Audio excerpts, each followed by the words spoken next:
નમસ્કાર દર્શક મિત્રો, ગુજરાતમાં આપનું સ્વાગત છે। ગોંડલમાં ફરી એકવાર સામાજિક ઉથલપાથલના એંધાણ વર્તાયા છે। છેલ્લા ઘણા સમયથી વિવાદમાં રહેતા ગોંડલના પોલીસ તંત્રની સામે એક બાદ એક અનેક ગંભીર આક્ષેપો થઈ રહ્યા છે અને હવે આવામાં વધુ એક ગંભીર આક્ષેપ ગોંડલના પોલીસની કામગીરી સામે થઈ રહ્યા છે। આ વખતે મુદ્દો છે એડવોકેટ અને અનુજાતિના સમાજના અગ્રણી દિનેશ પાતરનો, કે જેમને બની ગજેરા અને પિયુષ રાદડિયાની મદદગીરી કરવાના આરોપ હેઠળ ગોંડલ તાલુકા પોલીસ બાદ સુલતાનપુર પોલીસે ધરપકડ કરી હતી, જેને લઈને હવે તમને જિલ્લા પોલીસ વડા તથા જયરાજસિંહ જાડેજાની સામે આ ગુનામાં ખોટી રીતે ફસાવીને હેરાન કરવાના અનેક આક્ષેપ કર્યા છે।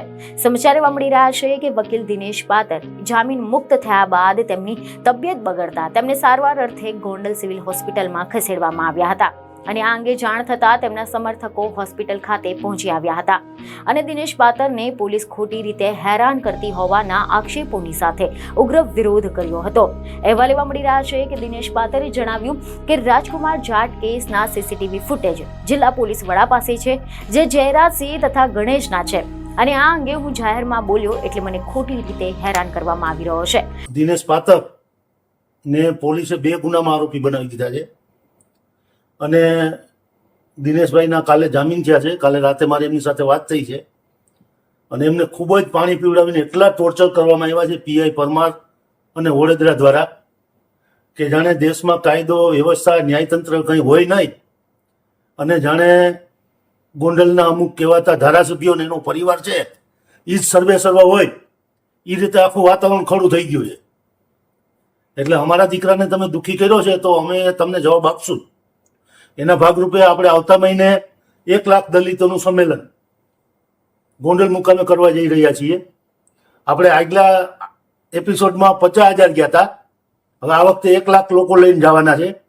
આ 15 દિવસનો હું મારો પ્રવાસ નક્કી કરું છું। આખા સૌરાષ્ટ્રના તમામ આગેવાનો સાથે મિટિંગ કરી સૌરાષ્ટ્રના તમામ જિલ્લાઓની મુલાકાત લઈ અને આપણે જૂન મહિનામાં તારીખ ડિક્લેર કરશું અને 1 લાખ દલિતોનું બાઇક રેલી સાથેનું સંમેલન ગોંડલમાં કરશું, એની છાતી ઉપર ચડીને કરીશું।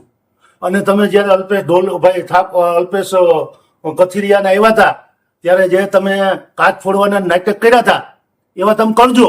હું મારા ક્લાયન્ટને મળવા ગયો હતો અને મને જ ગુનેગાર બનાવી દેવામાં આવ્યો છે। પોલીસ મને ત્રાસ આપી રહી છે, મારી કોઈ જ સલામતી નથી। મારા બપોરના જામીન થઈ ગયા હોવા છતાં પણ સાંજ સુધી પોલીસે મને ગોંધી રાખ્યો હોવાથી મારી તબિયત લથડી છે। તો બીજી તરફ એવા અહેવાલ મળી રહ્યા છે કે જૂનાગઢ જિલ્લા અનુસૂચિત જાતિના પ્રમુખ દેવદાન મુછડિયાએ પણ આ મામલે પોલીસની સામે પોતાનો રોષ ઠાલવ્યો છે। તેમણે કહ્યું છે કે પોલીસે અનુસૂચિત જાતિના દીકરાને દુઃખી કર્યો છે। તેમની સામે આગામી દિવસોમાં ગોંડલમાં બાઇક રેલી સાથે 1 લાખ દલિતોનું સંમેલન અમે યોજીશું। સૌરાષ્ટ્રભરના અનુસૂચિત જાતિના આગેવાનોની સાથે બેઠક યોજીને આગામી દિવસોમાં તારીખ નક્કી કરીને યોજવામાં આવેલ સંમેલનમાં આની સાથે જ પોલીસને ચીમકી પણ આપવામાં આવી છે કે કાયદાની ઉપર કોઈ જ નથી, તમારું માત્ર ગોંડલ સુધી ચાલશે। ગોંડલની બહાર જશો તો હાઈકોર્ટ પણ છે અને સુપ્રીમ કોર્ટ પણ છે। આ પ્રકારની દાદાગીરી તમે કોના ઇશારે કરો છો તે તો બધાને ખબર જ છે। જે લોકોના કહેવા પર તમે આ બધું કરી રહ્યા છો તે તેમના જ ગામમાં આવીશું અને અમને રોકીને બતાવો। જયરાજસિંહ અને ગણેશ ગોંડલ કરતા મોટો કાયદો છે, એટલે કાયદાનો ડર રાખજો। બીજને ખબરો સાથે ફરી મળીશું। ધન્યવાદ।